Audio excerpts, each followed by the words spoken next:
बहुत सारा এই অনেকগুলো ব্যাফেলো এখানে দেখা যাইতেছে। ইন্ডিয়ার একটা ফ্যান্সি জায়গা, একটা অনেক জায়গাটা দেখতে, অনেকগুলো ব্যাফেলো মহিষ, এগুলো মহিষ বলে। এগুলো বাংলাদেশে দেখা যায় না সচরাচর। ঠিক আছে, অনেক সুন্দর একটা জায়গা। আমরা ঘুরতে আসছি গাড়ি নিয়ে,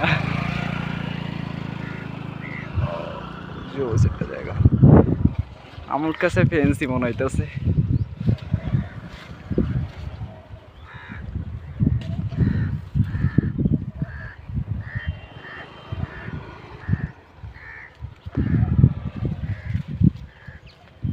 অনেক সুন্দর একটা জায়গা, না দেখলে বিশ্বাস হবে না।